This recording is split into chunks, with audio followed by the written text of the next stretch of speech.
All right, we're back with another episode of the Rudie Librarian podcast, and very excited. Actually, something I've been wanting to do for quite some time. We've not necessarily, not technically, his first time on the podcast, but wanting to have more of a one-on-one conversation.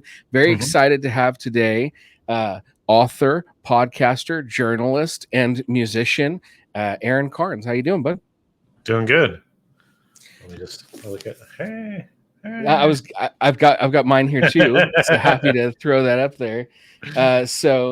And we are definitely going to talk about the book because we don't just want to talk about the book. We want to talk about the process and that we're on a sort of second edition of the book. Yeah. But I think I want to back up just a little bit and hear, a little bit about people who haven't read the book, who may not know you, who may not listen to In Defense of Ska. Tell us a little bit about how you first got connected to ska to begin with. Let's see. I graduated high school in 1993, so that gives you a sense of the time period that I grew up in. When I was in the tail end of high school, like around 92, I discovered ska. I went to a Skank and Pickle show. This was my first I would say it was my first exposure to ska in a way where I was aware of it being a genre. I think I can look back and see that I had already liked some bands and some music that was either ska or had ska elements, but I wasn't aware of it being a genre. But I went to the show, Skank and Pickle. I think it was a recommendation of a friend of mine. You should check this band out. They were basically a local band where I lived at the time. I lived in Gilroy, California, which is the southern tip of the Bay Area. Skank and Pickle were more or less from San Jose at that time. I mean, they kind of migrated over to San Francisco at some point, but they were really kind of a South Bay band. And they were already out there touring and making a name for themselves, but they were kind of a local band who was growing. And they headlined this club called One Step Beyond. No relationship to the Madness song. No actual ska reference there intended, but but it was like a club with, bands that could do like 500, 800 people would headline this club. Right So on. touring acts would come through. So Skank and Pickle were big enough as a local band to headline this venue. And I went and saw them, was totally blown away, and understood this to be like a thing, a genre. And I got really into the genre after that because the experience of the band's live concert and the Cherry Poppin' Daddies, actually called the Daddies at the time, not the Right on. Cherry Poppin' Daddies, were like the first opening act. And they were musically more or less what they became known for: a little bit of swing, a little bit of ska, a little bit of funk, just an all over the place band. But they didn't lean into the swing as their sort of identity. They just did all of that stuff, and they just dressed like normal guys. They didn't have like fancy suits or presentation like that. So it was kind of funny. It was funny to watch that band really blow up and become this whole sensation on MTV, and the swing revival thing to be this really big like moment. Because I just remember them being this opening act that just sort of played a bunch of stuff at this first ska show I went to. But anyways, what I'm saying is like I just dove pretty deep into the genre after that. Like I started like, what are other ska bands, and That's awesome. where are other ska shows, and then it's I think that all history from there.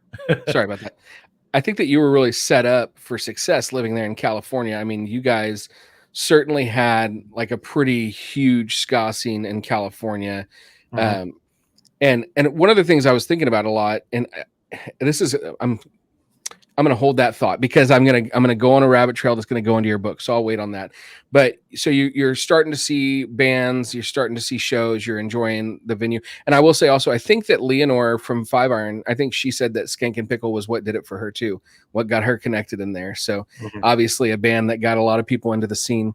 When do you start playing in a band?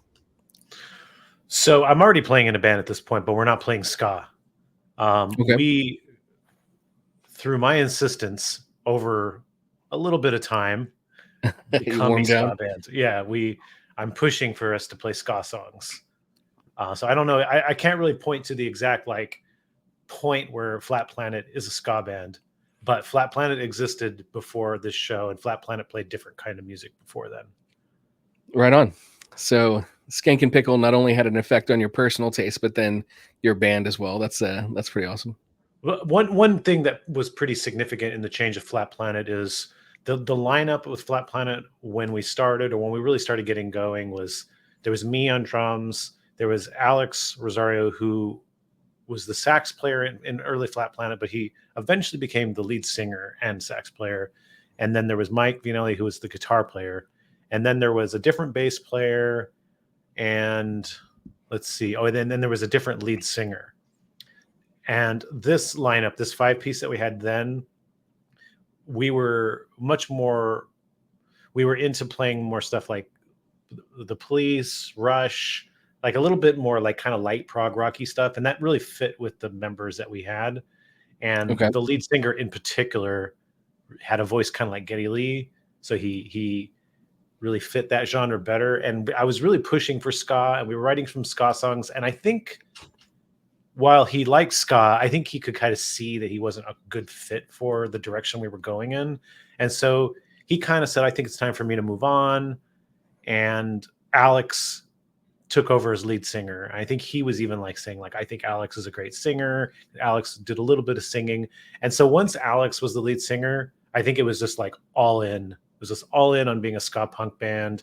We started getting more horn players. We like dropped all the old songs. It was just, we were like part of the ska scene at that point. It was 2.0. It was almost not a continuation. Yeah. But we weren't really like, we weren't like super popular or anything as the first version of Flat Planet. I mean, we played some local stuff. We played throughout the Bay Area, but I wouldn't say we had like a following. So there wasn't really the experience of like, oh, we have to like contend with our existing fan base to like that we changed. It was like we were still in that level of toiling where it didn't really matter at that stage. Right on. So we've discussed. So I'm trying to figure out how I want to approach some of these questions, because we've had you on the podcast before. For those who don't know, if you go back a ways, we actually did like a super mega overlapping podcast between In Defense of Ska on the Upbeat and the Rudie Librarian, two pretty successful ska podcasts. And then there's me, who got was able to suck you guys in and do it all together. Did Chris from Ska Punk International, was he on that too? He may have been. I drag him into stuff all the time too. Which he's the editor of In Defense of Ska too, so he's part of the In Defense of Ska team. Yeah, and Chris lives here, and I try to hang out with him when I get a chance, and really pushing to help Ska Punk International be more successful, because I love all the stuff that he's doing. So, so I've gotten him on a lot of episodes that he may be like, why am I here? What am I doing? But he's always a good addition. So, but in that podcast, we talked some about your band and the podcast and stuff as well. But you guys, Flat Planet, when do you get to the place where you're touring like more broadly and traveling with taking the ska to the masses, as it were? So we did 3 tours, and I think the first one happened right after I graduated high school. I know it wasn't, so it was a little bit after. There's just like this period right after I'm out of high school where Flat Planet shifts to a ska band, and then we tour for a little while. We also are playing bigger shows locally. I think really to circle back a little bit, I become friends with Mike Park from Skank and Pickle, and he starts offering us opening shows at some of their gigs. And those are amazing shows because they draw hundreds of people, and they're like the exact people you want to be at your show when you're a ska band. They're the captive audience. So yeah, we opened I don't even know. I mean, a handful of local shows. And by local, I mean different cities California in the Bay Area. Yeah. So those are probably the best shows we're playing in our California local area. And then we're also booking like DIY tours. Like 3 of them we did. It was either the summer, I think it was actually the summer of 94. So about a year after I graduated high school was probably the first tour. And then I think we did another tour that winter, and then one more the next summer. And then that's when I left the band. And they continued on a little bit without me, but then they eventually called it quits as well. So let's talk just for a second about touring, and then we'll come back to the end of your time with the band. Which one of those tours? Because one of my favorite parts about our conversation before was about you coming through Texas, and Adam sharing his views on touring in Texas as well. And I've referenced this throughout the podcast whenever we talk about bands coming to Texas. Of course, I'm always like, guys, we got to come to Texas. You got to come see us. And we have had some fantastic artists. I've been lucky enough this year to finally get to see Bite Me Bambi and Half Past Two, who came out here, and Catbite finally. Three fantastic ska bands I really love, but are not from here at all. But one of the things that came up in our conversation was how hard it is to tour Texas because of its size. And basically there's just this one window. Which one of those tours brought you into Texas? Funny enough, we hit Texas every single tour. Yeah. All right. So there you go. So what it was is that, yeah. Regretted it each time. No. San Antonio in particular was always a good show. And right so was El Paso. What it was the very first tour, I was learning how to book tours, and I was using, book your own fucking life as a resource. And so I was kind of like, California. I was just kind of looking at planning a route, and I was like, this is the first tour. I can probably do like Southern California, Arizona, New Mexico, and Texas. I kind of figured that was like a reasonable sort of plan, right? Sure. Yeah. And so we did that, but it was kind of strange because we did it started out like a normal tour. Like we did like a couple shows in Southern California, a couple in Arizona, maybe one, I think, in Arizona. And then we went to San Antonio. Our bass player had like family friends that lived in San Antonio. So we sort of parked it there, and we kind of did like a San Antonio show. Then we went over to like somewhere like outside of Dallas, and then came back. We went to El Paso and then came back. So we kind of made a home base for like half the tour in Texas. Right. And then, so then the next two tours, I understood how to tour a little better, how to book tours. So I was planning longer and bigger routes, and I was planning like one show per city and less days off. And so I built off of the initial route because we had already established like some connections and built some fans. So it had to be Southern California, Arizona, New Mexico, San Antonio, or actually El Paso. I did El Paso the correct way, the second and third tour, meaning in between in between Albuquerque and San Antonio, you hit El Paso, not right after San Antonio. Anyways, so that became like the beginning route for the second and third tour, and then we kind of went into different places. So what's interesting is that when we played San Antonio the third time, it was like a packed club. Nice. We had people that came to see us at New Our Lyrics. It was a club. DMZ was the club. I don't know if that is a club you're aware of. I only lived in San Antonio for a year, so I don't know the clubs there super well. And if I'm being honest, I didn't see a single show when I lived in San Antonio. I drove to Austin for a show, but it was not ska. It was Glenn Hansard and Marquetta Erglova from the Swell season. All right. And Martha Wainwright, which was a great show, but it was at Stubbs Barbecue in Austin. We did this one tour. We were supposed to play Austin as our last show before heading back to like a final show in Southern California. This is probably our second tour. And I don't know where in Austin this was, but it was the scariest of all the shows I've ever played in my life, including local shows. This was the scariest vibe I'd ever gotten at a show.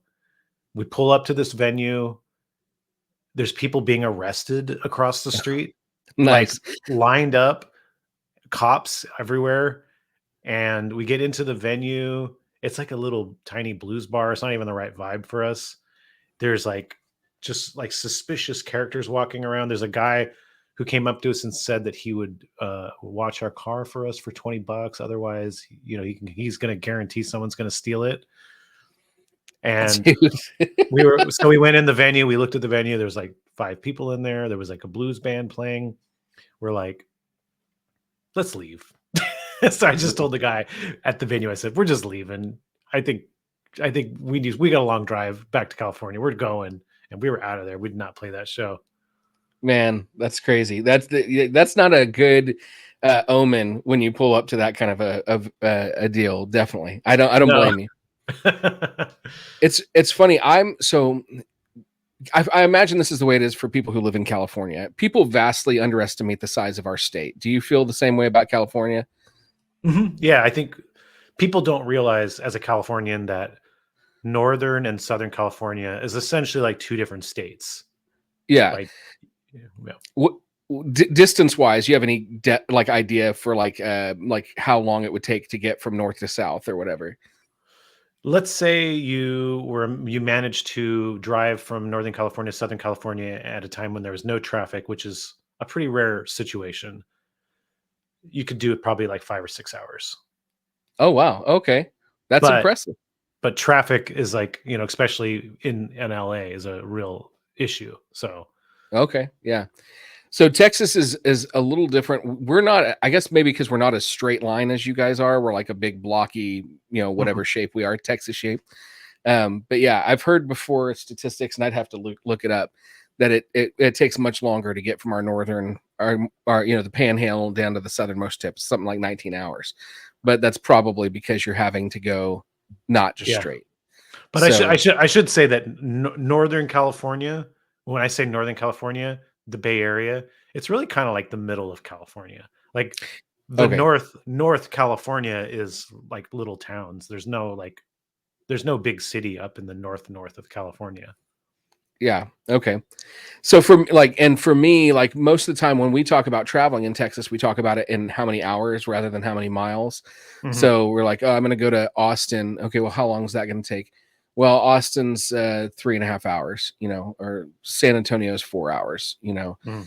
Um, Houston, I don't know. I don't drive to Houston very often, but so that kind of thing. But even in the Metroplex, because I live in the Dallas Fort Worth Metroplex, it's a good hour to get just about anywhere. I live close to the airport, like 15-30 minutes to the airport, depending on traffic. But if you're going to go to a show in Dallas, it's about a 45 minutes to an hour to get there, 45 minutes to an Yeah. hour to get back. So Yeah, life in the city. yeah. And not much gets planned in Fort Worth. There's not a lot of ska bands that are like, we should book a venue in Fort Worth. They usually all go to Dallas. But I understand. So you guys do your tours. You've got 3 tours. You Mhm. say what leads to No More Aaron in Flat Planet? Well, that's a good question. I think we lost our guitar player first, Mike Vinelli, the original guitar player. He moved up to Oregon. He wasn't really like, I need to leave the band. It was more like, I'm moving to Oregon. My Sure. family's moving up to Oregon. I want to move up to Oregon. So he's out of the band. Our bass player, I think he's kind of losing interest. He's out of the band. I kind of feel like we took a step back in terms of the quality of our rhythm section, at least at that point, and which was a little bit of a bummer for me. I just kind of felt like, oh, we're having to kind of rebuild, or we're having to kind of start over a bit. And Sure. I was losing some steam. I was kind of wanting to go a little bit more in a trad ska direction, and I was like kind of thinking like, oh, I think I'll leave Flat Planet and try to start my own band. And I did try, but nothing really came of it in terms of ska. I ended up doing other kinds of music, but all of that was pretty short lived. Right on. So from there, how do you carry on with your connection to ska from there? Because obviously you never let go, right? Because Mhm. we're where we are today. We've got an In Defense of Ska podcast. We've got a book. So what's the in between Flat Planet? How do you carry it on? I think for me, like the big thing that happened was that I became a music journalist in 2009. And that, I continued to be a fan of ska. I continued to be a fan of all kinds of music. I mean, for me, like I'm just a big music fan, and I love reading music books. I love reading like music articles and music criticism. But when I became a music journalist, it's sort of like the act of being a music journalist made it more apparent to me how much of that type of writing and respect and revere was missing from ska. Like I Yeah. don't think it really registered before then. But when I was deeper into doing music journalism and I was reading more of like music sites and music, like the all the books that all the music sites say you got to read. These are like the essential music books. That's when I was really like, oh, so no one really cares about ska this way. Yeah. It's maybe old ska, like, but even with old ska, I felt like there was some really good books written about reggae that had some pretty phenomenal writing on early ska, but it was always kind of like about the evolution of reggae. Right. And Heather has written some great books too. I don't want to like dismiss Heather's work that she's done on ska, but So that's Heather Augustin. yes. But Did I say her last name right? I think so, yeah. Okay, good, good. Yeah, she's But it's lots of books. Yeah. she's got lots of books and she's great and she's covered a lot of interesting stuff. But I guess what I'm saying is like the community of music journalists and music book lovers that are out there online, they're not talking about Heather's books. They're not talking about ska. And they're only really talking about early ska as it relates to the evolution of reggae. Even two tone, I felt like wasn't even getting a ton of attention. Like I think that's changed a little bit. Sure. So Yeah. I just kind of saw like, well, you know, I think this is an important style of music, and the era that I came in, I think is important as well. So I want to give this some attention, and that's kind of what initiated In Defense of Ska. Although at first I really didn't know what I was trying to write or what kind of ska I was trying to write about or how I wanted to write about it. I was sort of like interviewing bands, lots of different bands. I didn't have like a pretty clear game plan. And I felt myself being drawn to interviewing and researching like pieces of ska history that I knew less about initially. Like I Sure. was interviewing a lot of like these 80s US ska bands and kind of getting to know a lot of this time period in between two tone and the early 90s when I got into ska. Ultimately, that wasn't the emphasis of my book, although there is a decent amount of that era covered in Defense of Ska. And a lot of the reason is because I was doing so much research about this time period in the early part of my book. Well, it's really interesting, and I wanted to touch on this and kind of get your take on it, because when your book came out, it was sort of like nobody's talking about ska. Then we've got, I feel like Pick It Up was sort of the ska documentary, sort of in some ways like Mm-hmm. showed, brought people some attention about ska. And then around the time of your book, we actually have like 3 books that hit pretty close together in time. Yeah. Right. So we have your book, we have Hell of a Hat, and we have Ska Boom. And all 3 very different ska books. So, first of all, were you aware these other 2 books were being worked on while you were working on yours? And then where do you feel like your book kind of hit differently than theirs? I think they all are very different and all good for different reasons. So I knew Mark Wasserman, the author of Ska Book, for a while. I knew Mark when he was still just a music blogger before he started his book. So I was aware of his book once he started it because we had already become friends, and I'd interviewed him a few times for my book before he got his book deal. So, but Mark's God, I don't even know how old his blog is. I mean, his blog predates me working on my book, and I started my book in 2013. So he was already doing his blog for a while, and he was essentially documenting this period of ska, the sort of like right after two tone and before 90s mainstream ska. Like he was kind of, I mean, it was a little looser because it's a blog and sometimes, something is a little outside of your format you go in, but that seemed to be sort of the mission statement of his blog. Like I'm going to talk about sort of under like these overlooked US ska bands and particularly this era pre like third wave, if you will. Sure. So he got a deal. I mean, his deal really fell on the back of like the success of his blog, like he wanted to write a book and he pitched it and his publisher was aware of the blog, that kind of stuff. So Hell of a Hat, that one, Ken Partridge wrote that. I kind of found out about that close to the time it was coming out, like, because I didn't know Ken at all. And I heard about it, I want to say maybe a year before it published. So I think he'd probably done a majority of the writing by the time I had heard about it. Mhm. Um, I saw, like, I think I just saw like a tweet he made was like, "Oh, I'm publishing this book. It's about ska," and I was kind of like, "Who's this person writing a ska book?" You know, Yeah. and what's he doing? What does he, like? And of course, like with Mark, I felt good about it because I knew who Mark was and I knew exactly what he's about in terms of writing. And I'm like, okay, we're writing two different books. Like, Yeah. I didn't even have to read it to know that was the case. But when Ken announced his book like a year before it was published, I was like, I have no idea if we're writing the same book or not. I don't know.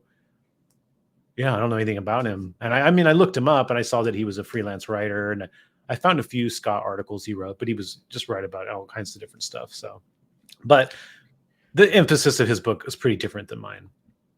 Did you feel like when you first saw that, were you feeling a little like defeated, like, or were you like more curious than anything? I don't know if defeat is the word. I think I did feel a little worried. Like, I didn't want to be in a position where somebody was writing the same exact book as me. Yeah. I mean, I don't think anybody wants that. Right. I'm Yeah. sure. I'm sure when Ken found out about my book, I don't know when that was. I'm sure he was like, "What's this book? Who's this guy? What is he writing about? Are we writing the same book?" I'm sure he had the same thoughts. Now, at what point did you have like a deal or in place to publish the book? I got a deal with Clash in like the summer of 2018. So Okay. we're talking like 5 years after I initially started working on it. I got to say, I think that people who look at these kind of books, they imagine that these books come together far quicker than they do, right? Mhm. They imagine that this is like sitting down. I'm picturing like the desk where Jim Carrey answers all the prayers and Bruce Almighty, and that you're just typing away, and this book is okay, a couple hours, a chapter's done. But you're talking 5 years before you even had the book deal, not before the book was published. So how uh, is this sort of like a side project while you're doing your free you're doing your were you a freelance music journalist? Mhm. Yeah, Yeah, correct. I so was. this was sort of a side gig at that point, or It was like or it was definitely the lower priority task on my huge list of tasks, because being a freelance writer, freelance journalist is like endless work. Like, yeah, you're I just believe it. constantly grinding, you're constantly pitching articles, you're writing articles, you're doing interviews, you're constantly juggling a very busy schedule. So I was doing that, and I was mostly the main thing I was doing for In Defense of Ska, which by the way was not called In Defense of Ska. It did not have a word. I did not have a title at that point. It was just a ska book I'm working on. The main thing I was doing was interviewing people and doing research and listening to records I hadn't heard before or hadn't heard in a long time. So I was really just filling my brain with knowledge and Awesome. talking to people and hearing their story and like looking for what I wanted to say. Were you But then, were but you it changed. What changed when I got a book deal, because I wrote a proposal that got me the deal that had to kind of like sell the book. And so in the act of creating a proposal of like a ska book, I came up with the idea of defending ska and doing so in like different non-linear essays. So that right is on? essentially what the book became. I mean, my idea was a little different initially, and it took shape a little differently once I wrote it, but basically the same idea. And that's when it came out in the process of writing that proposal. Okay. Were you able in those early days to, and I don't know how ethical this is, so maybe it would have been deemed unethical, but were you able to sort of overlap, like book your or do your freelance gigs in a way that also benefited your book? You know what I mean? Or would that have been not the right step? I don't know. Um, the only thing that really overlapped is that I would I would pitch ska articles, and Uh, so there would be, and if anyone wanted them, I would write them. And so some of the work that I put into writing articles would lead to things that might interest me in a book, Yeah. like I'll give you a couple examples. I wrote an article on Mustard Plug in just like a single page article for the Santa Cruz newspaper, just to promote them coming in to town. I wrote that article, and somebody that I knew from the ska scene told me about the story about the Freshmen, about them covering that song. And I thought it was interesting. I hadn't heard that. I didn't really know the story before then. And so I interviewed Dave, and, we really focused a lot on that. And the article I wrote for this newspaper was kind of not really like what you'd expect for like a newspaper article, like promoting Mustard Plug coming to town, but it really focused on that. And I liked that story a lot. And I was like, I definitely want to use this in my book. And so we explored that deeper in the book, the story of the Freshmen, them covering that song. And then the other story I'll give is that I had a connection with Playboy, and I was writing articles occasionally with Playboy anytime a pitch landed. And one of my pitches was on the LA Latino ska scene. This was in 2015. I'd heard about it because Eddie from Voodoo Glow Skulls had told me about it. The Voodoo Glow Skulls were playing at Gilman, and I went and saw them. And Eddie and I had already kind of known each other. I'd already interviewed him a few times for the book, and we were friends. And he was just like, have you seen the scene that's happening in East LA? The bands, it's crazy, it's wild. And he started telling me all about it. And I did a little more research on it, and I was like, this is really cool. And so I pitched this idea of doing a whole sort of like, scene, describing this scene to Playboy, and the editor went for it. And so I went down there. I went to a show. I interviewed a bunch of people. I kind of got to know the people of that scene of that time period. And I wrote this article, and that I was definitely felt like, as I'm getting into my book, I'm like, I have to expand upon this thing that happened. I have to learn more about it. I have to like write a chapter about this. I initially was going to write a chapter about it, but that kind of expanded into more being like, well, this scene is also connected to ska in Mexico. Like these things have a relationship to one another. So I want to connect the scene happening in East LA. And I kind of use that a bit, I kind of start, even though I begin the chapter with my experience in Oaxaca at a ska show. Once I get into the history of ska in Mexico, I kind of go more back to the scene in LA.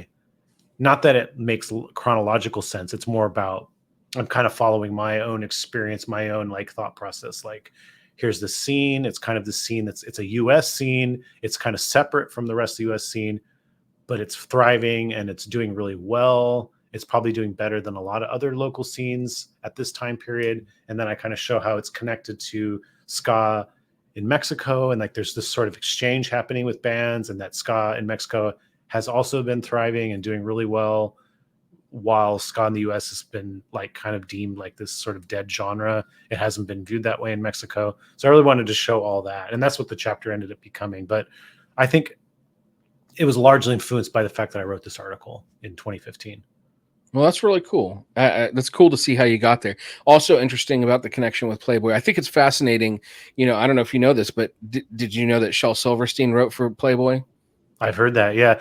Funny. I'll give you a little deeper on the Playboy thing. Is that the reason I wrote for Playboy, and I probably wrote like 20 articles for Playboy, was that the editor was James Rickman, who was the lead singer of Slow Gherkin.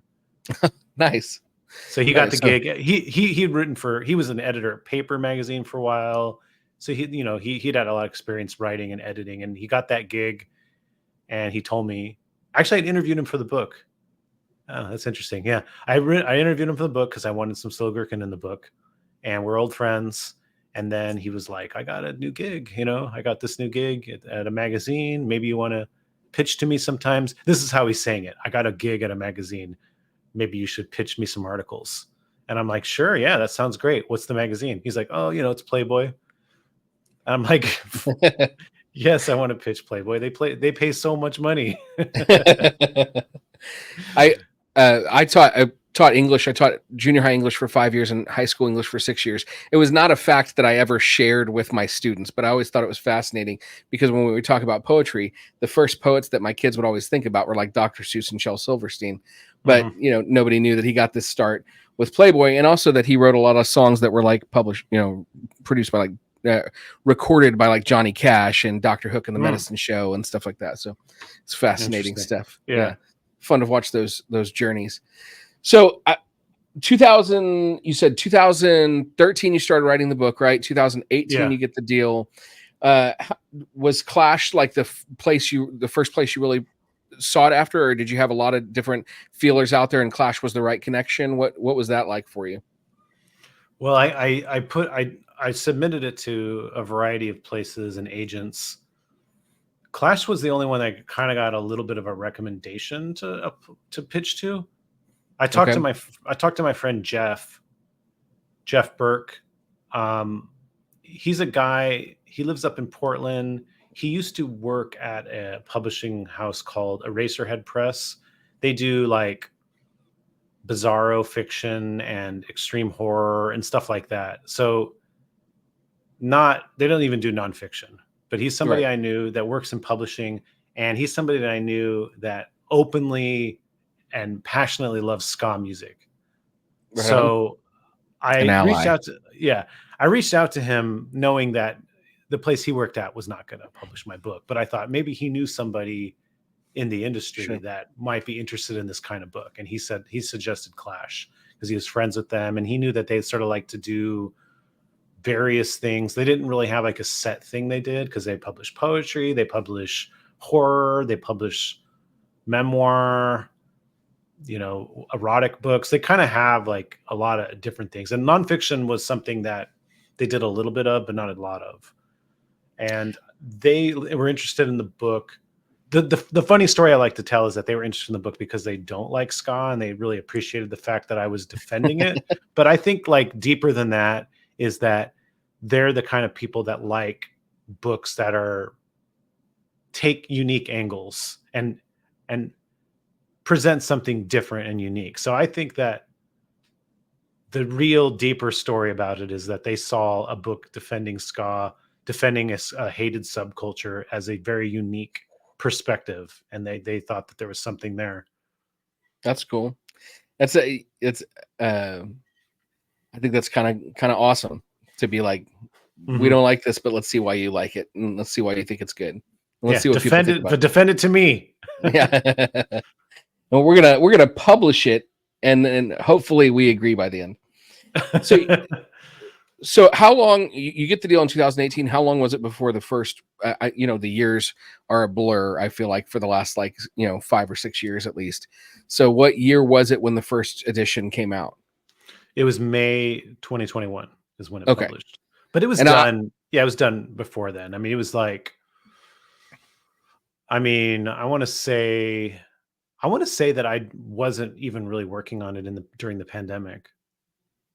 oh really? You So were already done by that point.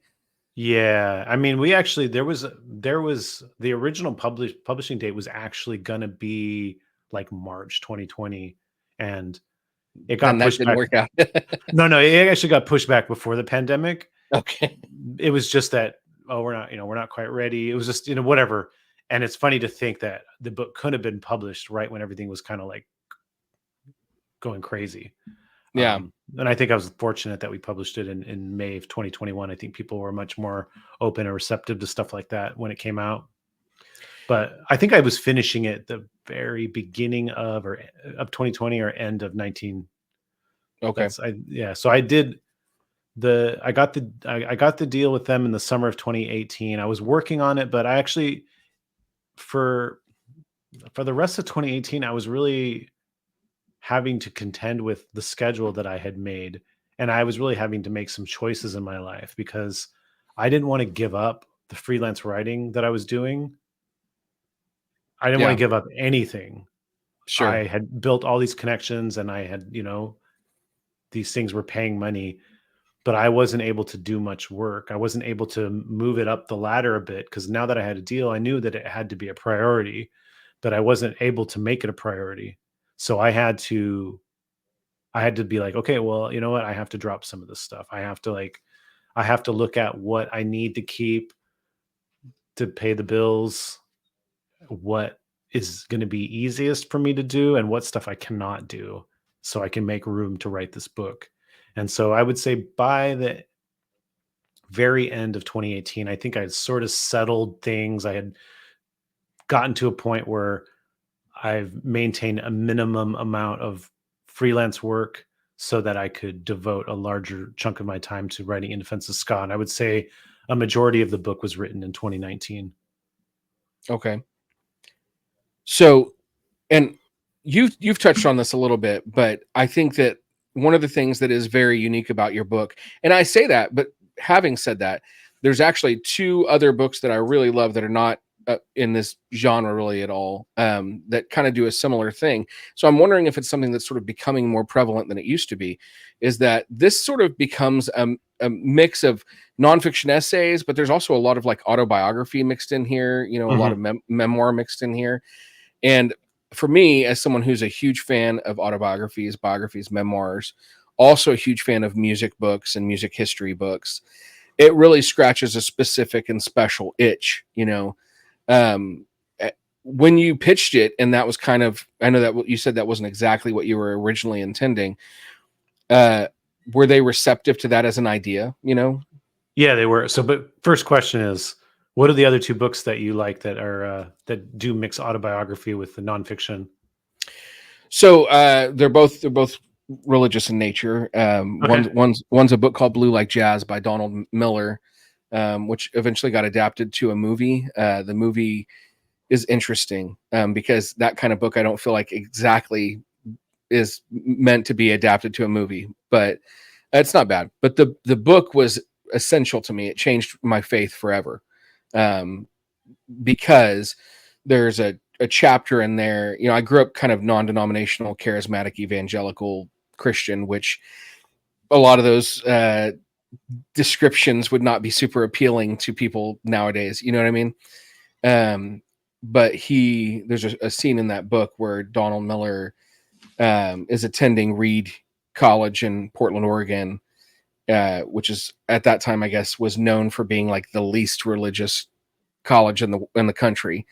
And he had like a small group of Christian people that met secretly because they didn't want to get like hated or bullied or whatever.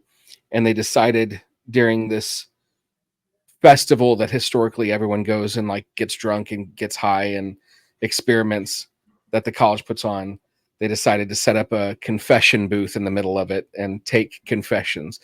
Or that's what people thought, but really what they ended up doing was just apologizing for all the awful things that Christians do in the name of Christ. Mm.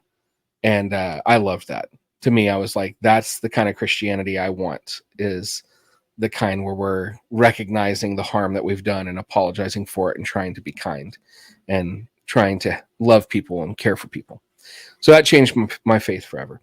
There's another book, probably more information than you wanted about these books, but anyway, there's another book that I'm reading right now called The Ex-Vangelicals.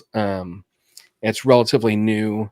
I can't tell you the author's name off the top of my head, but it's the author's a journalist for NPR, and they're talking about their own experience coming from an evangelical Christian background and sort of deconstructing that, and kind of talking about this massive movement right now where a lot of evangelical Christians are either deconstructing away from their faith or deconstructing it and reconstructing it much different, and how essentially Trump's presidency is a huge factor in that. Mm. Kind of led to a lot of that. Well, a book that was really that I really loved a lot and was impactful to me. I don't know if it may have actually directly impacted some of my approach to this book. Is the book Into the Wild? Are Oh you yeah, familiar? Have you read yeah. the book? I've I honestly cannot remember if I've read the book. I know I've watched the movie, but I know I've seen. Uh, The movie is really good, and the movie is done completely differently than the book. And I appreciate both. I thought yeah, that Sean Penn did a great job sort of telling a narrative story of this kid who kind of gets this itch that to live a different life and sets out on this journey and what happens to him is like the finale of the movie, but the book is written totally differently. What happens to this kid is the beginning of the book. Okay. His fate not to spoiler, is that he dies in Alaska. So the author of this book, John Krakauer, right? John Krakauer, yeah. So this is a news story. When this kid is found dead in Alaska, it's a news story, and he becomes very interested in this news story because he himself used to do lots of crazy adventures when he was younger. So he kind of connected and related to this kid, and he started seeing articles written and saying like, this dumb kid, what was he thinking going out to Alaska? And I think John was thinking like, he was reading the story and going, you know what? I don't think he was a dumb kid. I think he made a couple mistakes, and those mistakes cost him his life.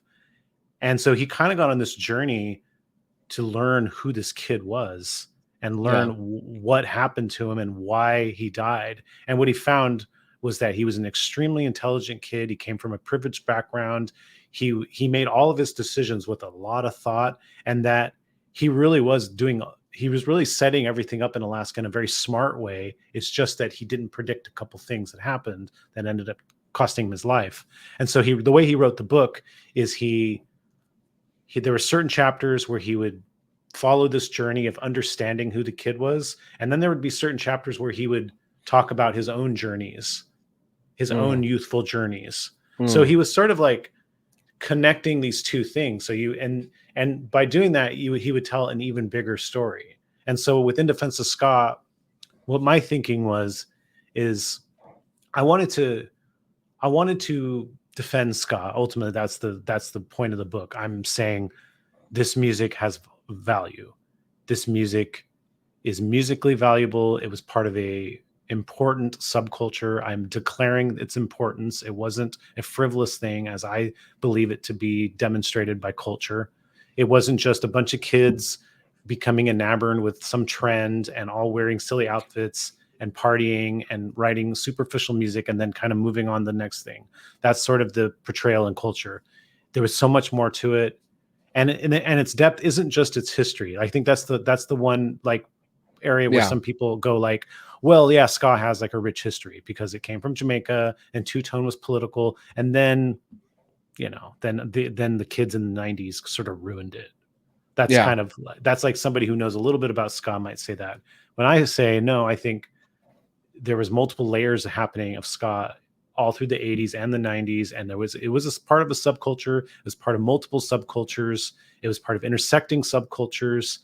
And it meant a lot to a lot of people. And it still means a lot to a lot of people. And it wasn't just a trend to a whole lot of people. And so I wanted to say that. I wanted to portray that. And part of how I did that was I showed history. And so those were chapters that are more like historic and more leaned on me doing journalistic interviews and piecing those stories together. But then there's like essays where I just sort of communicate opinions and where these opinions came from and me justifying these opinions. So these are more like opinion pieces. And then there's stories that are my stories. And I think the purpose of the stories that are just my stories are to say, this is what it felt like. I'm not really giving you the facts. Like this chapter where it's me touring and playing a park in Texas, there's no important historical facts here. But this chapter is going to give you a sense of what it felt like to be in a touring ska band at this time. So that you can emotionally connect to it and see why I care about it. And I think for people who were a part of the scene, so you've heard me say this, I'm sure, even in our previous episode, I talk about it almost every time I do an episode. But my background is that I missed out on a lot of the ska scene because at that time I was primarily in the Christian scene, which I do want to hit on here in a little bit because you talk about that more in the updated edition of the book. But so we had a limit, we had some ska bands, but it was limited. There was only a handful that were really very well known. But even being sort of in this adjacent scene, and I don't even know if you'd call it adjacent, but it had an adjacent portion of it or whatever. I could feel I could connect to those feelings, the feelings of being a part of a scene, being a part of something that mattered to you. And I thought that was really beautiful. I think there's a lot of people, maybe even if you didn't grow up in the ska scene, but you grew up in like a hip hop scene or whatever, you remember that feeling of being a part of something. And I think Mhm. that does a really good job of connecting in the emotional aspect. And it's great to get all the additional information for someone like me who missed so much of the scene. Like I have Mustard Plug and MU330 and the Bruce Lee band and Skank and Pickle in my collection now, but I Mhm. didn't hear any of those bands back then.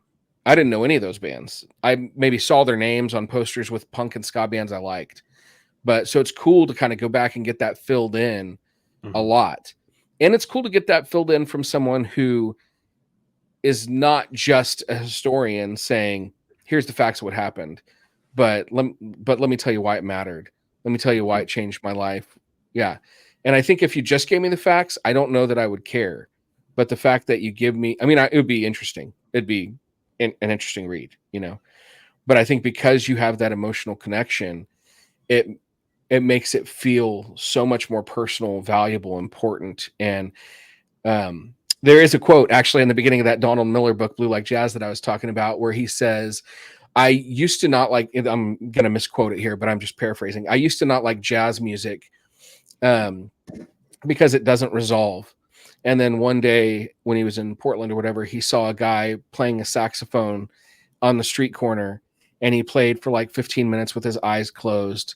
And he could tell that guy just loved it by the way that he played. And after that, he liked jazz music. And he said, sometimes you have to see someone love something before you can love it too. Mhm. And I think that that's what you do in this book so well, is that you love something, and you talk about the difficult things in it too, the rough parts, the not beautiful parts. But I think that's something that's really great about your book. My book too, I think what's interesting and unusual about my book is that I don't necessarily give the appropriate amount of time for bands based off of their historical significance. I kind of just focus on bands as I see fit, as I want to, and I Yeah, give like I mean, there's so much content about Skank and Pickle and Mike Park. That's because of the historical importance to me personally, yeah, not to the greater history of 90s ska. I mean, yes, Mike Park is an important band and Skank and Pickle were an important band, but like that was not a band that landed on the radio and had hits and like more fans. I mean, that's a huge difference between my book and Ken's book. Ken's book looks at ska through the lens of a mainstream genre as a mainstream phenomenon. This is how ska became on the radio and on MTV. These are the bands, these are the stories of those bands, and these are sort of their rise and fall stories. And that's the focus of his book. And it sort of shows you that. yeah. My book has some of that in there, but it's really the emphasis on my book is not on ska becoming mainstream. It's really everything around that. In fact, I really wanted to show specifically what was happening around ska becoming mainstream because I feel like that explains the subculture much better than the stuff that was happening in the mainstream realm. And I do think that's different. You do cover a lot of bands that most other, they get like a, on the index in the back, they have a 1-page note, whereas, the Mhm. other bands might have like 6 or 7 page notes. But you also do address some of those other bands. Like one of the things that I remember being intrigued by in your book early on is that you were going to have a chapter that kind of like is like, hey, Real Big Fish are all right. Okay. So lay off of Real Big Fish a little bit. And I love that because you also talk about like um Jer a little bit in here. And then Jer is pretty vocal sometimes about being annoyed by Real Big Fish and Mighty Mighty Boss Tones. Mhm. So you get this aspect of like, hey, um, all the parts of ska have importance and relevance and do different, have different purposes, and we can appreciate all those things. Yeah, that's pretty funny because the purpose of writing that Real Big Fish chapter was to specifically talk to the ska scene, not necessarily to mainstream culture. Yeah. because mainstream culture is probably more aware of Real Big Fish than a lot of the bands in the book. And I wanted to kind of defend them to the ska scene that sort of was annoyed that of Real Big Fish's legacy and how they were quote unquote the band that ruined ska, or the band that made everyone think that ska was a joke. Yeah. I mean, I understand that narrative and I understand that argument, and I'm not saying there isn't validity to it, but I also don't think it's something that Real Big Fish should have to carry the burden of. The Yeah. fact that, I mean, just because had a sort of goofy, they had a goofy aesthetic more than anything. They weren't really a goofy band and their music wasn't goofy, but they called themselves Real Big Fish and they dressed a certain way and they were jokey in interviews. Like, that's really like the extent of their goofiness, if you think about it. Yeah. And like, they didn't make joke music. They were like really good musicians. They were really good pop songwriters. There was definitely like sarcasm in their lyrics and their music, but it was sarcasm generally that was used to express Aaron's emotions, whether it was his anger or his hurt. It Yeah. was it was a thing that a lot of bands, like, really look at this, like a lot of bands in the 90s did that. Like, Yeah. so much of the 90s was about using irony to express your real feelings, because sincerity was like kind of a touchy thing in the 90s. So Real Big Fish were very much, in my view, they're very much in line with what a lot of 90s alternative rock bands were doing, but because they had horns and Hawaiian shirts and a silly name, it's like it's viewed completely differently. So first of all, I'm really thankful for the Hawaiian shirt trend. That was my favorite part of the ska. Here in Texas, I'm not wearing a 3-piece suit to a concert. So, but the Hawaiian shirt, I'll also say, one of the things that stuck with me over the years, because my podcast partially was connected to me learning about ska, because I had so much to learn, having not really been aware of the scene. But anyway, like, one of the things that I've really picked up on a lot as I've talked to a lot of these bands is how instrumental Real Big Fish was in helping to support their bands getting their start, getting their show.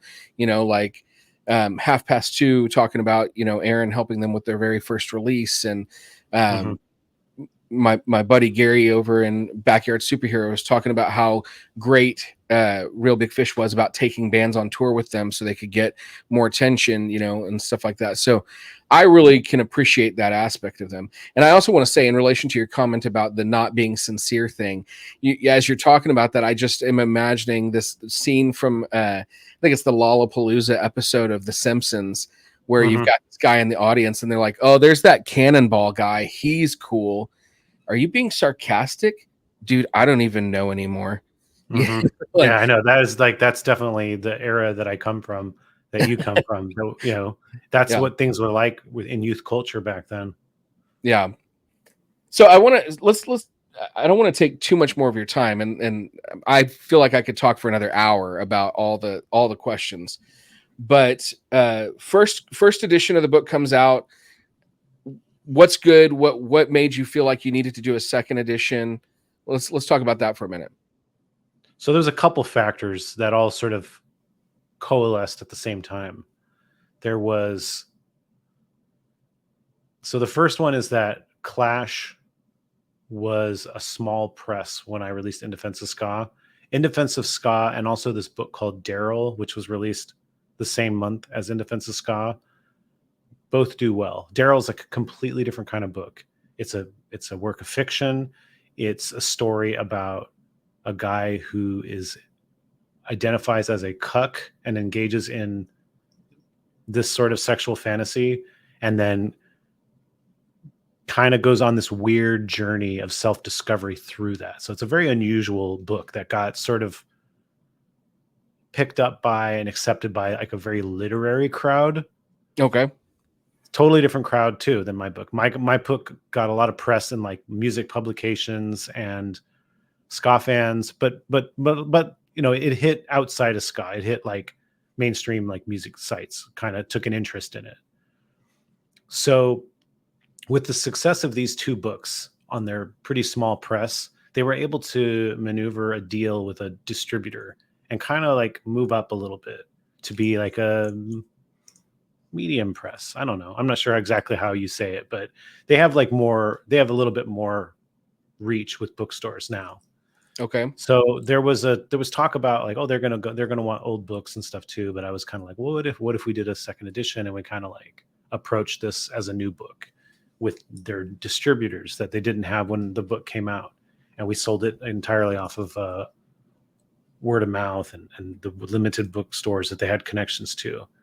That was one thought I had, and then the other thought I had was, I'm learning so much more about my subject after the fact because I'm getting feedback from readers and I'm doing the podcast. And each episode, I'm learning more about the subject.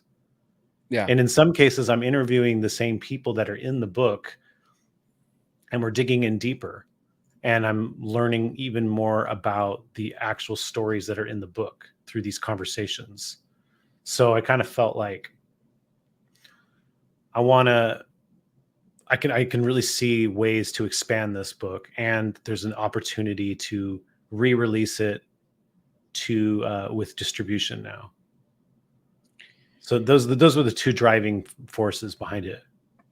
So, and you talk a lot when in the posts that you've made about this book about, the substantial difference. It's not, sometimes you get, if I'm being perfectly honest, this is a frustrating thing for me. Sometimes you get an album that's released. Let's say, for instance, I'm going to use, for example, the latest Blink-182 album, One More Time. Okay. Honestly, everybody's excited about this album coming out because Tom's back with the band. They put out the album. People either liked it. For some people, it was a grower. Like I liked it some, but the more I listened to it, the more I liked it. I ended up really liking the album. Now we're like a year and a half later or whatever, and they're about to release part 2, which is really 8 or 9 extra tracks. And you can either buy, so you get a deluxe edition of the vinyl, right? And I've got the regular edition. So if you're a fan for the music, you want that deluxe edition. Oftentimes, you're stuck, buying an album twice for not a ton of extra content. You know what I mean? Blink-182 is doing a little bit better deal where you can just buy the extra tracks as a separate record, but they're like $35. And if you buy the deluxe edition, it's like $42. So might as well pay the extra $7. But anyway, that's a long way to get to the point of you don't just have a few extra songs on here. You've kind of reworked a lot of the material in addition to adding like some extra content that you really didn't touch on at all in some ways. So talk a little bit about what's different between the two editions. By the way, this one is not called the second edition, just to be clear. It's called Ska Now More Than Ever edition. Second edition is just a much shorter way to say that. But that title might be changing. We're making a decision on that, but it is a second edition, whatever we ended up calling it. But yeah, there's a final long chapter at the end that's entirely new. But the entirety of the book has been reworked and re-edited. I did add stuff all throughout the original part of the book, and sometimes that was like a sentence, sometimes it was like a paragraph, sometimes it was like 3 or 4 paragraphs. Sometimes it was just me kind of reworking and rewriting some of it. So I went through the whole book, the first edition book, and I totally like revamped it. I mean, I didn't change like every word because sometimes it's already right. But sure, I did add stuff and I did alter stuff throughout. So I think it's a different experience because a lot of what I added or changed from the original book was what I felt like gave better context.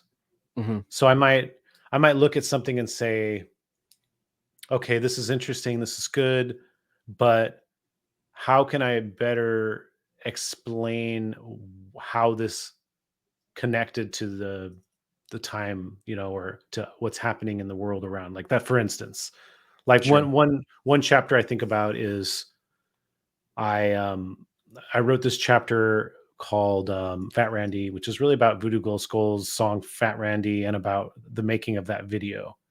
Sure. And the way I set up that chapter in the first edition is that I talked about seeing Voodoo Glow Skulls at Gilman in in 2015 and how they were still like kind of the same band. Basically, they were punk rock, ska band, like still like DIY band basically.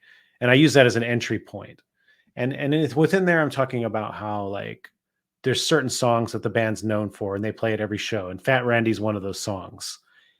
Yeah. However, the song wasn't actually like a big song. It kind of feels like it was like one of those big like ska singles.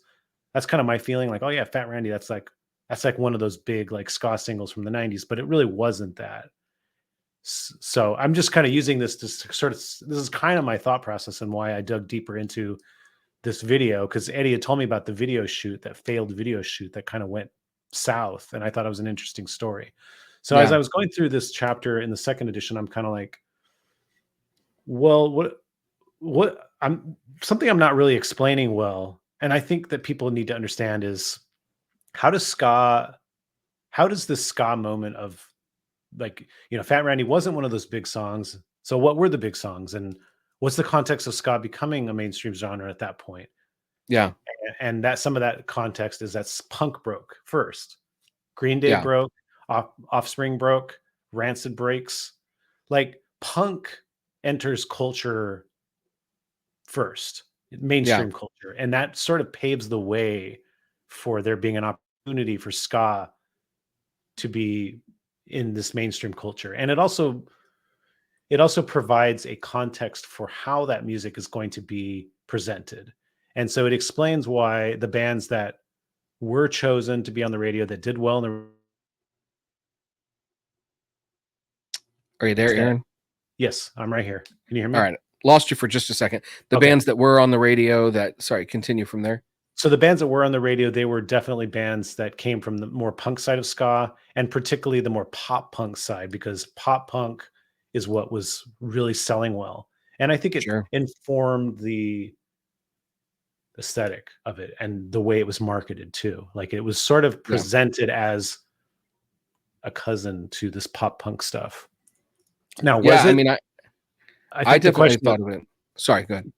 was ska a cousin to punk? I think that's a fundamental question that I bring up several times. And I think it was not. I think that they were closely aligned in some ways, but they existed separately as well.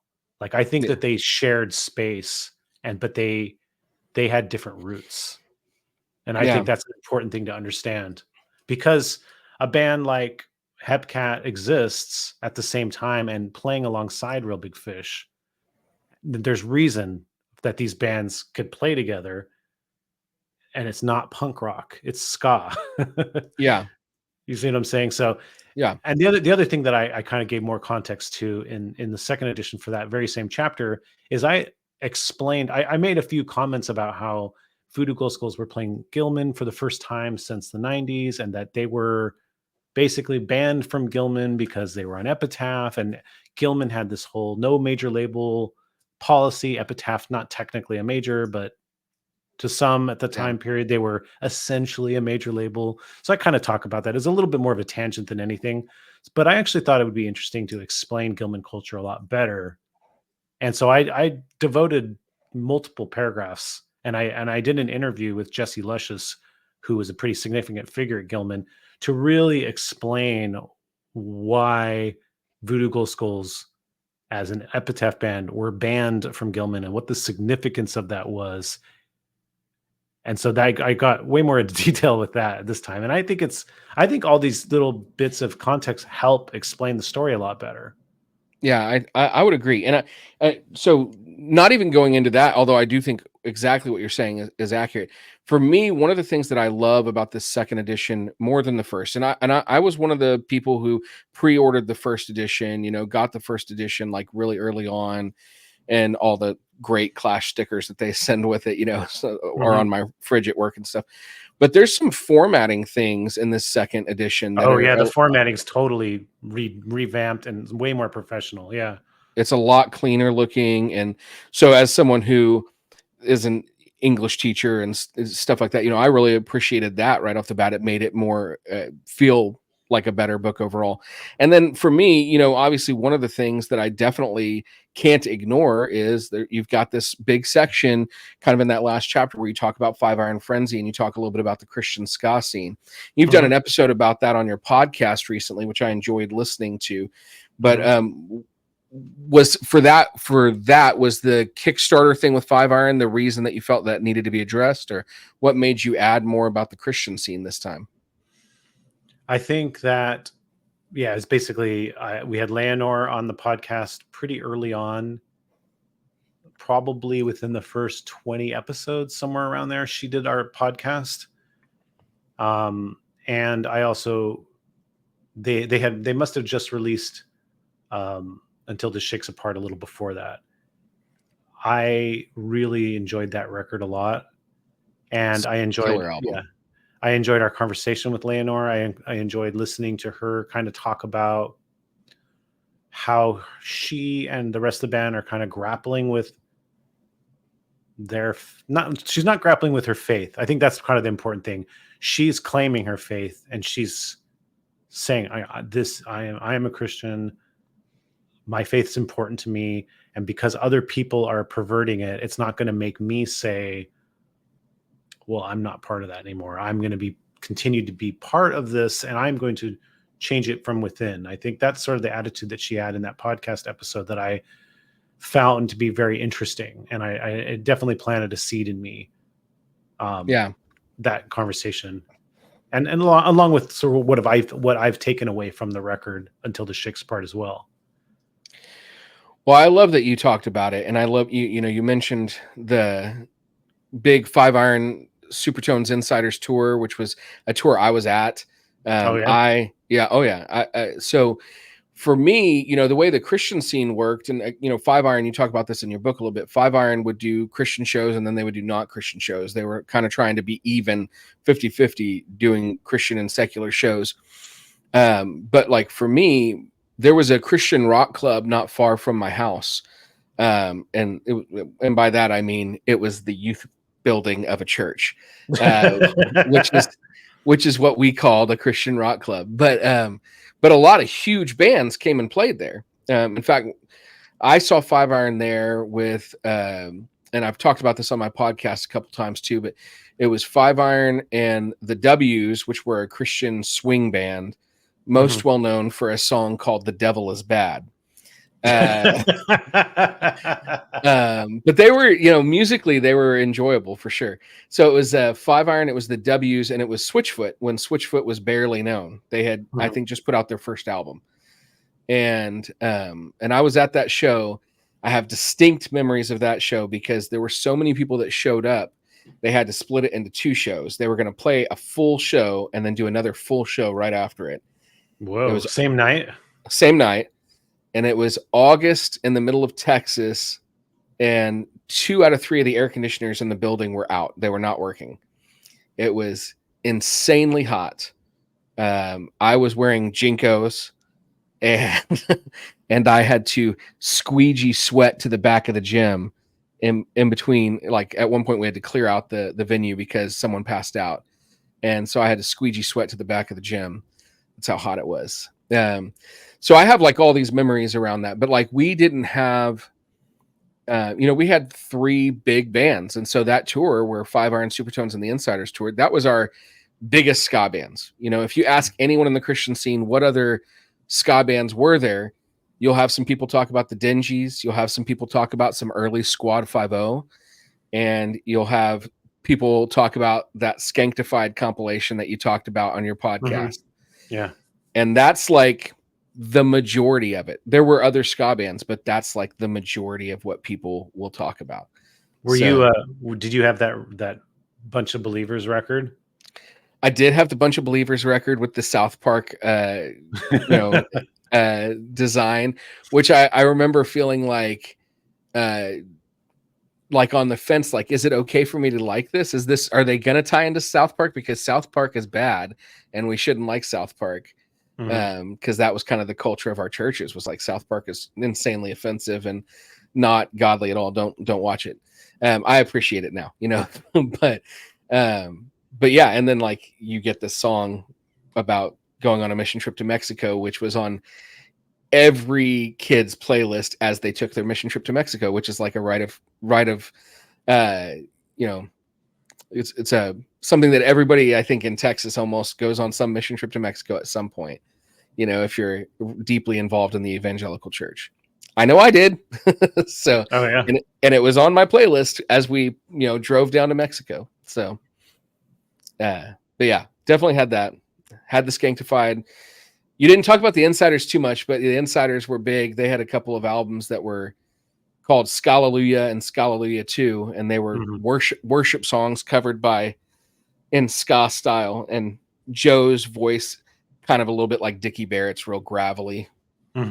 I interviewed Joe for my the second edition, and I don't know if I used any of his quotes, or I didn't really touch on them too much in that chapter, but it was mostly just because I don't know. I guess it just felt kind of full, and I was really trying to lead up to 5 Iron Frenzy more than anything. Yeah. But I did have a pretty long conversation with Joe, and he was very nice and very gracious with me. He was my second guest on the podcast, and Leonore was my first. I didn't know what I was doing when I had either of them on. So one day I'll have to have them both back on and not suck so much. But you know, they were both super gracious. Leonore gave me tons of feedback on how to be a better host. So hopefully I'm doing it justice. But I'm really glad that you talked about that. You know, those bands were a huge, huge part for us. And I think sometimes I talked about this. I did a podcast where I interviewed, man, why is my mind blank all of a sudden? James Spooner, who wrote the High Desert graphic memoir. And we were talking about how people like me often felt like the outsider of the outsiders. You know what I mean? Because most people would tell you, like, if you're a fan of Christian punk, they're like, yeah, you can't be Christian and be punk, man. That punk's all about being like against like the system and the man, and the system and the man is Christianity. So you can't do that. And so you would get people saying like, you can't be Christian and be punk. And then you would get people saying like, because you listen to like, you know, skate punk or pop punk, that's not punk either. It's not punk enough. So you're like, the punk music you're listening to is not punk enough and it's too Christian. And so you just felt like everything you were doing was outside of the scene, and it could feel kind of defeating sometimes. But it meant as much to us as, you know, Real Big Fish and Slow Gherkin and stuff meant to people who listened to that. It was our music. Yeah. So I always love when people touch on it. So I appreciate that. Did you feel like there was anything in the chapter I wrote that was missing from that story, in your opinion? I mean, I feel like you could write a whole book about the Christian. So there are several books that are out there about the Christian music scene. Most of them talk about like the contemporary Christian music scene, or like, you know, like the DC Talk type bands of the 90s. But most of it doesn't really get into the punk, ska, and hardcore scene, which was huge. I mean, a lot of bands that were in the punk, ska, and hardcore scene that I grew up with ended up becoming mainstream bands. And especially when you start talking about like emo and screamo, like those became some of the biggest emo and screamo bands, because you have bands like Under Oath and Emery, and those, you know, those were some bigger bands out there. So I think that you could write a whole book about that, you know, off of that. But for what you were trying to do, I think you did a great job. And for me personally, I connect a lot with what you say. I think a lot of Christian people would probably talk more about Supertones, because the Supertones were the biggest Christian ska band, you know? Yeah. But what was great about 5 Iron was that they weren't afraid to say things that nobody else would say. You do talk about that. Talk about the song, you know, Old West being their very first song on their very first album. And they're like, how are we going to introduce ourselves as a Christian ska band? Hey, you know, in the name of Christ, y'all killed a bunch of Native Americans because they wouldn't convert to Christianity. Let's talk about that. And it's like, whew, that's a rough way to start your Christian music career. But it's very important to who they are. Yeah, Supertones were definitely, they sold more units. They probably had bigger shows. But I would say that, and I think you probably would agree with me on this, and this is no slam on Supertones. If Supertones had put a Kickstarter out in 2013, said we're back, we're putting out this record, it would not have generated the amount of money that Five Iron did in 2013 when they came back and said we're putting out a new record. I think that the level of which Five Iron's fans have stayed interested in the band, and maybe even their interest has grown, is a unique thing that I don't think is true for Supertones or Insiders or the other bands. Yeah, I mean, I think the Insiders really disappeared, and so definitely for the Insiders, I would agree with that. Although, I did love them as a band. I actually fell out of listening to ska before the Insiders were done making music, and probably even before Five Iron. I think I missed. I wasn't really listening to ska as much when Five Iron broke up. The Supertones were everywhere. They were on all of our Christian radio stations, so you still heard them when you didn't hear those other bands. So I wouldn't put it past that it could have happened, because you look at things like the TV show The Chosen, which is this, TV show about the life of Jesus and the disciples. And they did basically a crowdfunding version of that and raised I think millions or something, some crazy number for that show. So it could happen, but I do think that the Supertones would struggle to be a band that had much relevance now. And I think that's not necessarily true. That's not true for Five Iron, obviously. And I think, what's interesting is there's a podcast called Magnified Pod that I listened to for a while. They've been kind of off air for a bit, but they talk about the history of Christian rock, really punk, ska, emo, all that. Their first season was all about MXPX. Their second season was all about Five Iron Frenzy. They just went through the whole catalog of their music. And those guys, it sort of feels like when you talk about Supertones, it's like a dirty word. They're like, oh yeah, that's the gross part of our past, because they were so evangelical, witnessy, in your face with the faith. And there are definitely still people who appreciate that, but I think there's a lot of people like us who our faith went a different way. And that's one of the beautiful things about Five Iron, that they can write a song that's hey, and even did this back in the day with their live album, Proof That the Youth Are Revolting. Hey, we've got a problem here, because they wrote A New Hope after the Columbine shooting, because Micah's sister was in Columbine when it happened. And so, they're addressing something that's not, especially now, people would be very offended when they do this anti-gun song, and they're like, we're going to do it again with Renegades, because it's necessary. We have a problem with guns in our country. Yeah. I feel like I kind of rambled, but the point I think was, I don't think any band could come back in the Christian ska scene and have the kind of relevance that Five Iron did. And I think we're all just waiting for more Five Iron to drop, because most of the people I know would say their last album was the best album they've done. Yeah. I mean, I think that's probably true for most Christian bands, regardless of genre. I think Five Iron are kind of unique in their place that they exist within Christian music. Yeah, I would agree. And the fact that the way they address their band, it's interesting.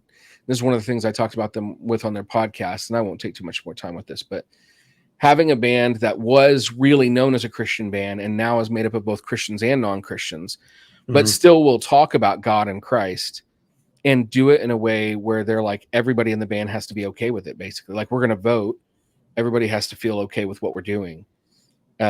Because we want to be, and I've heard Reese say this specifically, because we're friends first and the band is second.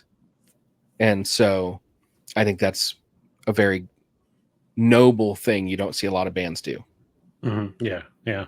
In fact, they make fun of that in the movie Josie and the Pussycats, like how that's not possible.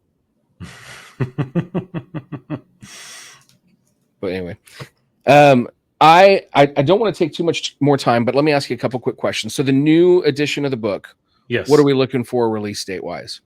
October 29th, 2024. So it's coming up quick. Pre-orders are available. Mm-hmm. Where is the best place to pre-order? Where do you benefit the most from their pre-order? Well, I guess I benefit, however you buy it, I benefit in some way, but I've been mostly sending people to bookshop.org. You can pre-order it there. You can go to clashbooks.com and get it directly from my publisher. I think you can pre-order it at Amazon. You can also just go to your local bookstore and request it, and they will order it for you. And you can essentially pre-order it directly from a local bookstore and get it. You can also request it at your local library, and they'll order it. So those are all things that benefit me and Clash, and just this book getting out more in unique and different ways. So I don't really necessarily place one above the other. So, and I want to really highlight two of the things that you talked about. Bookshop.org, if people aren't familiar with it, it's a really great alternative to ordering books from Amazon, because it is essentially a conglomerate of local bookstores. I don't know if conglomerate's the right word, but it is a bunch of like local bookstores working together, and so it's benefiting like more of the mom and pop type store instead of Amazon, which is very convenient and often cheap, but usually it also contributes to the decline and destruction of family-owned stores. Correct. Also, yes. And go ahead. Well, so what I was going to say is, for my book and for any author that is writing a book that you care about on some level, it's really important for its success to pre-order it. And the reason is that all pre-orders count as first week sales. So if you go on bookshop.org right now and pre-order it, even though you're paying for it today, the sale is marked on the release date. And so first week sales of books are very important in terms of how they're viewed, how the algorithm views them, how the life the book has going forward, and how often it'll be recommended and how it'll be reviewed and all these things. So if a book you love or a book you care about or a book you want to be, if there's this book you want to be successful, pre-ordering your book so it's part of that first week sales is definitely a huge way to help. And also, once it's released, if you want to write a review, if you want to like literally recommend it to friends, send them an email or just tell them, like, all this stuff is super helpful for authors like myself who are really just, indie authors, just doing it ourselves. We work on spec, I mean, I got a very small advance for the first edition. I didn't get a big advance. That's just not something that a place like Clash can really afford to do. It's not a big giant book publisher. And this isn't a book that's in high demand where everybody's bidding to outbid each other and give me a huge advance. I mean, there's very few authors that live in that world. Most of us live in this world. Even books like In Defense of Ska that did pretty well, we exist in this world where it's like we're scraping by, and anything that our fans and readers can do to help is felt and appreciated. Definitely. And I would encourage people to get on there and pre-order it. Even if you own the first edition, I want to encourage you to go buy the second edition, because it is so much more substantial, so much better formatted, and a lot of great content that wasn't in the first one that I think you'll really enjoy. And I also want to go ahead. The third reason I did this book, and I think it's worth touching on now, is I ultimately felt like there was some flaws in the first edition, and I wanted to create a version of the book that I can just say, this is the version of the book going forward. And the first edition is now out of print. So you can't buy the first edition new anymore. I mean, you might be able to find it used somewhere, but it doesn't exist as a thing you can purchase new. The only version you can buy new is the second edition, and that's my intention going forward. Is 10 years from now, hopefully I'm still writing books and I'm publishing more books, and still making the podcast, hopefully. And if people who discover my work then are like, oh, who's this Aaron Carnes guy? He wrote a book I really like. What's his other books? Well, I want them to find the second edition of In Defense of Ska as the representation of my statement on ska, basically. Yeah. The other thing I really want to touch on that you said a few minutes ago is the library thing. So my summer job for the last couple of years is I've worked at the public library. I'm a school librarian during the school year, and then I worked at the public library the last couple of years. And they really do, especially if you have a well-funded public library, which I know is right now, there's a lot of libraries that are facing defunding. So please support your public library. But if you have a well-funded public library, they're interested in hearing what it is you think needs to be in their library. And I know the library that I work at, essentially often, if somebody comes and says, hey, you guys should really have this book, they order it. And so I told them, hey, you guys should really have this book. And they've got it on order to get your book in their library. And having In Defense of Ska in the public library in my local suburb means that there are going to be people that are going to pick up that book that wouldn't know about it otherwise, and they'll tell other people. And you have, this is a terrible connection, but that commercial that they used to do to show people how easy it is to get STDs, like their partner and their partner, but the same way with books. Word of mouth spreads and it's exponential growth. I'm sorry for that connection. I apologize. It's also a sale too. I mean, if you want to read In Defense of Ska, the second edition, but you don't have the money or want to spend the money, if you ask your local library to get a copy so you can read it, I'm still getting the sale. That's right. You're basically initiating a sale without having to put your own money on. So I have no problem at all, and I encourage everyone to request it at the library. It's a great way to get sales going and get people to read it.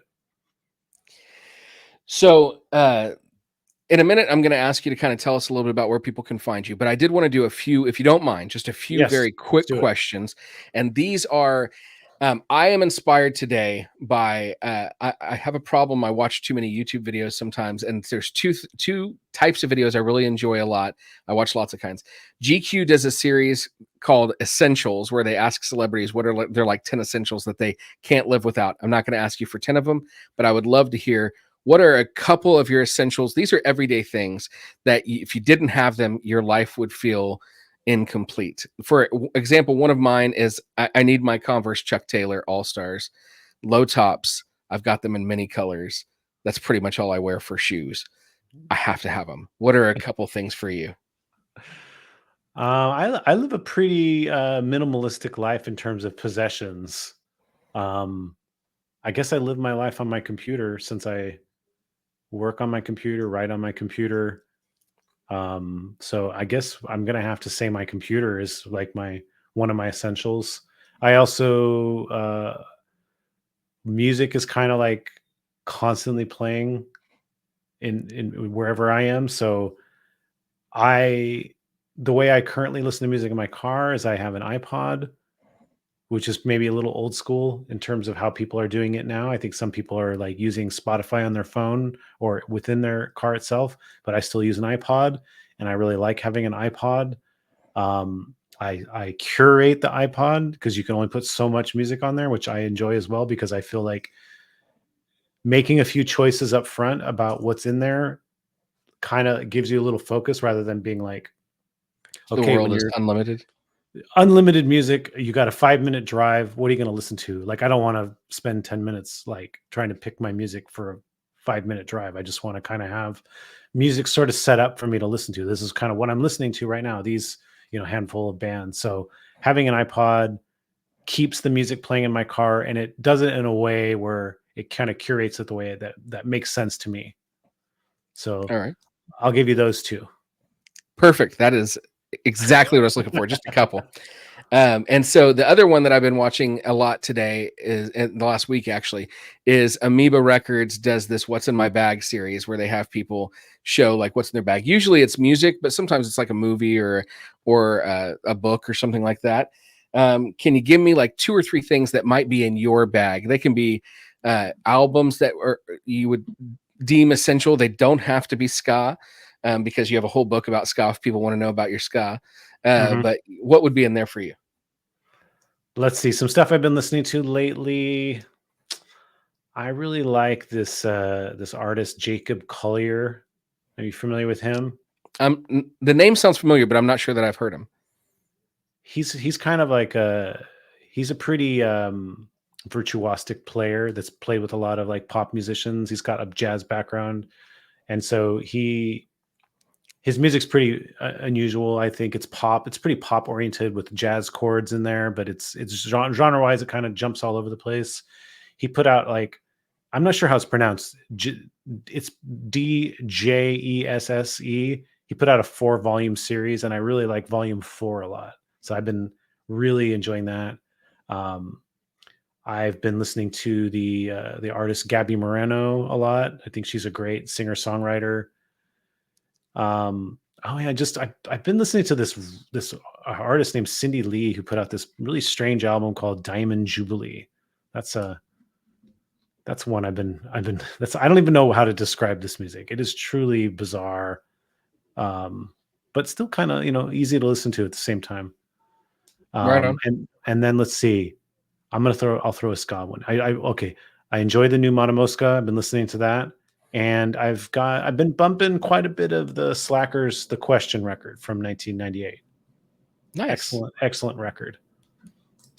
So one of the things I've loved about this episode, and we really haven't gotten into it, and time is not going to allow it, but maybe another time, is I've struggled as the Rudie Librarian at times because I feel like I have to be focused really on ska and punk, and my musical tastes are way, way broader than that, although I really love ska and punk. But I tend to have a little bit of musical ADHD. So I'll be like, all right, I'm in ska and I'm listening to like nothing but ska for like a couple weeks. And then I'll like, someone will be like, hey, did you hear this new country album? And I'll be like, all right, country. And then samba or whatever, I just go all over the place. But so I really appreciate hearing that your musical tastes are beyond that, not just one thing, and would love to hear more about that from you.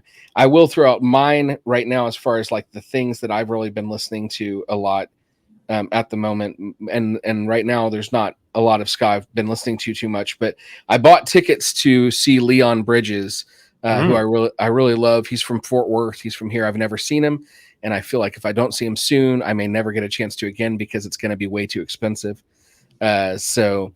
And he's touring with a couple different bands, but one of them that he's touring with is this group called Hermanos Gutierrez. And I had never heard of them before. And so I was kind of looking into them, and they are an Ecuadorian Swiss group, like originally from Ecuador, I think live in Switzerland. It's a couple of brothers, and it's instrumental music. And I dig it.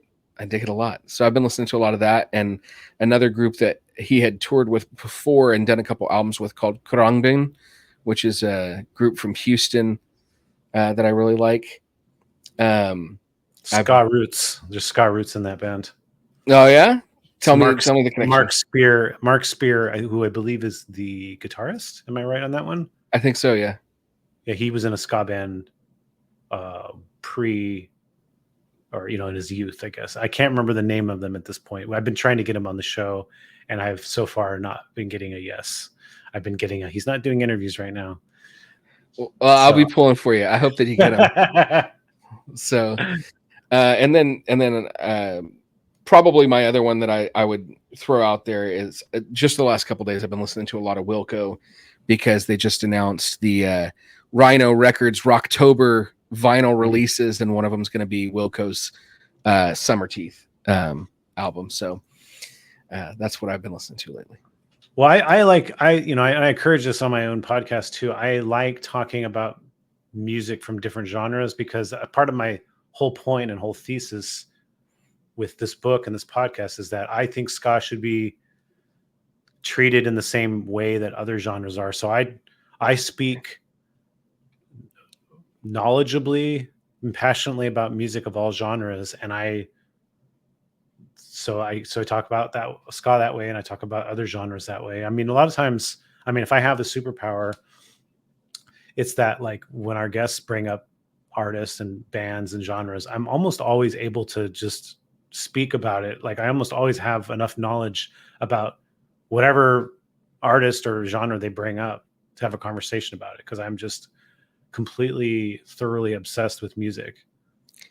I feel like I'm in the same boat, but I feel like maybe you can trump me in some of this knowledge, and that's where at some point we'll have to talk. Like the idea I had, and I again didn't really have time, but I was thinking about all these subgenres that exist, and I keep hearing about more and more and more, and I'm like, what is that?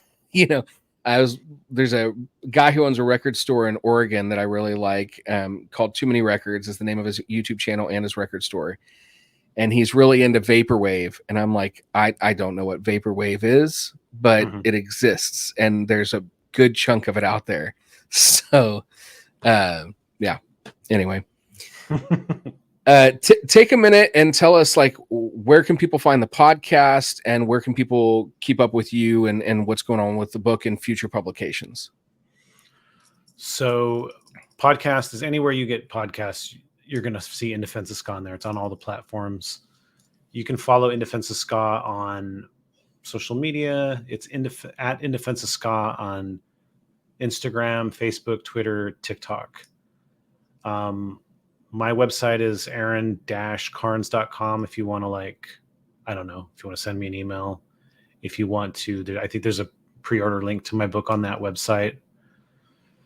Future publications, I don't know. We'll see. I'm working on some fiction at the moment. I was a fiction writer before I ever became a music journalist, and so I've been devoting a good amount of time since I finished writing the second edition to getting into fiction again. And so I've been working on a novel, and we'll see if the fiction bug continues to keep biting me and I come out with a novel next time.